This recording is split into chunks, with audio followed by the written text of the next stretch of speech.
بسم اللہ الرحمن الرحیم. السلام علیکم. آج کی میری ویڈیو آپ لوگوں کے لیے خاص ہونے والی ہے کیونکہ آج کی ویڈیو میں آپ لوگوں کو پاک فوج کے بارے میں بتانا. Army will be deployed in Qatar during the World Cup. They will provide security during the tournament.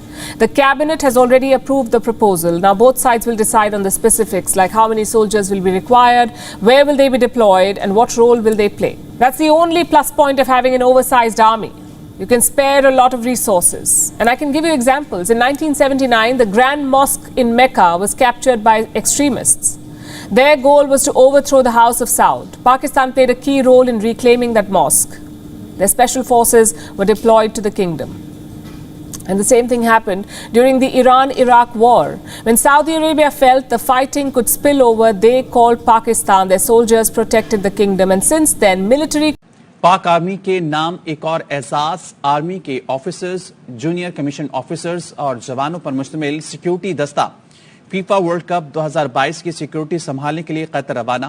Army کا دستہ فیفا ورلڈ کپ 2022 کے دوران قطر حکومت کو سیکیورٹی میں معاونت فراہم کرے گا. فیفا ورلڈ کپ 2022 نومبر 20 سے 18 دسمبر کے دوران قطر میں کھیلا جائے گا. فٹ بال ورلڈ کپ کے حوالے سے پاک فوج کو ایک اور اعزاز حاصل ہوا ہے.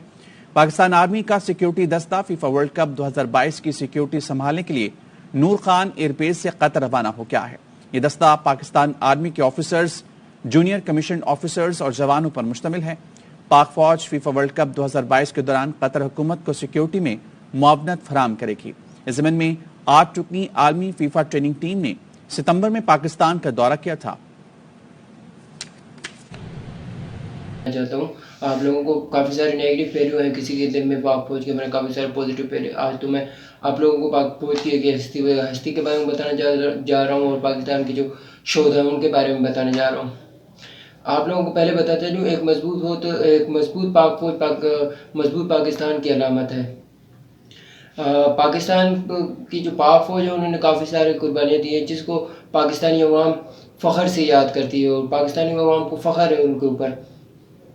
اگر آپ لوگوں کو ان کے بارے میں جاننا ہے تو آپ 21 منٹ جا کر ان کے ایئر بیس میں جا کر رہیں، آپ کو پتہ چل جائے گا. آپ سرپرائز ہو جائیں گے کہ اور انہوں نے کافی سارے اپنے بڑے بڑے دشمنوں کو بھی سرپرائز کر دیا. جس طرح بھارت کو اس کی اوقات یاد دلا دی ہے پاک فوج نے، اور پاک فوج کے جرنیلوں کو بھارت کے جو جرنیل ہیں وہ نام لینے سے بھی تھر تھر کانپتے ہیں اور ان لوگوں نے پاک فوج کے جو دشمن ہیں دوسرے بھی وہ بھی سراہتے ہیں پاک فوج کو کہ پاک فوج اتنی نڈر دلیر اور بہادر ہے جس نے جو اپنے عوام کے لیے کچھ بھی کر سکتی ہے، اپنے عوام کے لیے من میٹ دیا ہے. آج کے جو میرے ویڈیو بنانے کا مقصد ایک ایسے شخص کے اوپر ہے جس کے تاریخی جملوں نے تاریخی الفاظ نے ایک تاریخ رقم کی.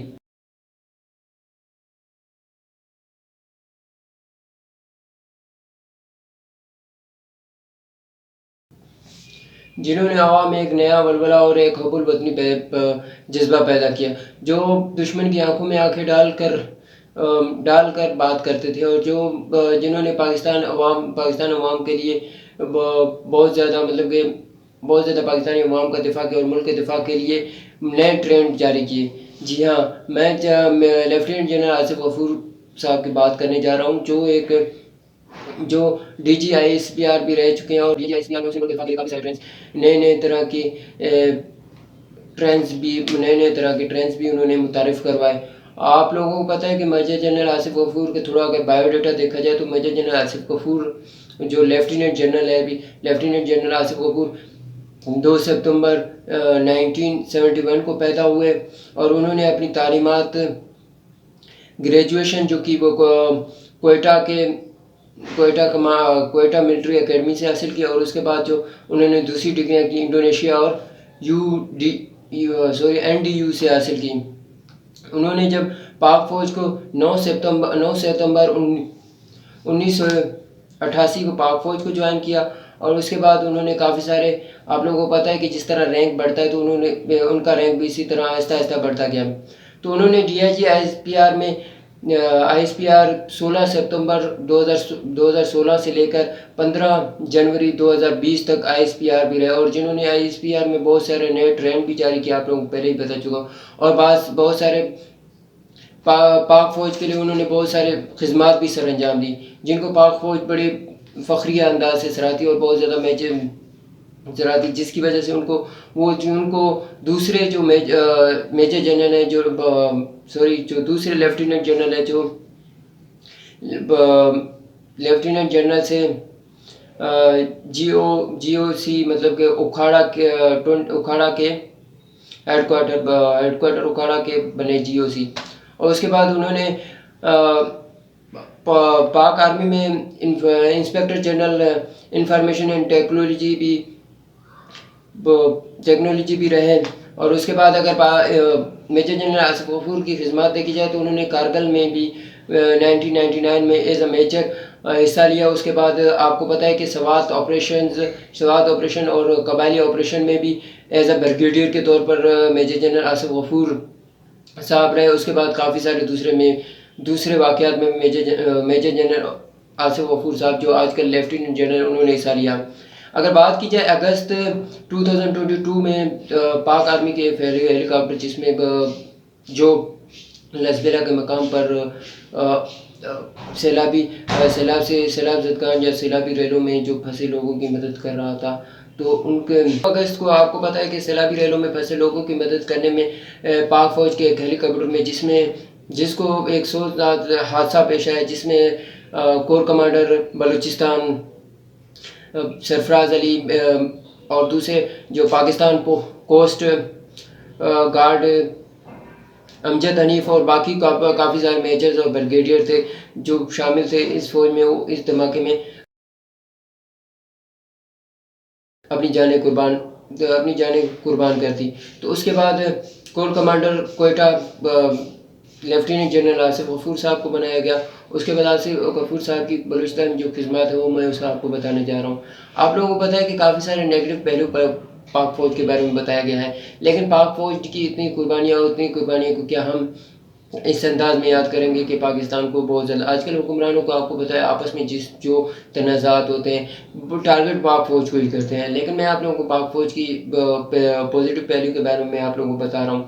تو آگے بڑھتے ہیں کہ آپ لوگوں کو پتہ ہے کہ بلوچستان اب سیلابی ریلے میں گھرا ہوا ہے، جس کو بہت زیادہ امداد کی ضرورت تھی، بہت زیادہ پاکستان مطلب کہ بہت زیادہ مدد کی ضرورت تھی، امداد میں مدد کی ضرورت تھی، لوگ بہت زیادہ ہلاک ہو رہے تھے، بہت زیادہ اور ہو رہے تھے۔ آپ لوگوں کو پتہ ہے اس طرح اس جو ٹائم تھا، اس ٹائم میں جو حکمران تھے اس علاقے کے قبائلی علاقے جس علاقے کے جہاں پر سیلاب آیا ہوتا تو وہاں پر وہ غائب ہو چکے تھے، انہوں نے اپنی سمیٹی اور وہاں سے چلے گئے، اور وہ وہاں پر جا کر صرف کیا کرتے رہے، فوٹو سیکشنز کرتے رہے، پریس کانفرنس کرتے رہے اور جھوٹے دعوے کرتے رہے کہ ہم یہ کریں گے، لیکن پاک فوج نے ایٹ اے ٹائم ادھر جا کر ان کی مدد کرنے کی کوشش کی۔ ایک رپورٹ کے مطابق جو بلوچستان میں اس سیلابی ریلے اور بارشوں سے جو نقصانات ہوئے ہیں، آلموسٹ 72,000 کے قریب گھر تباہ ہوئے ہیں، اور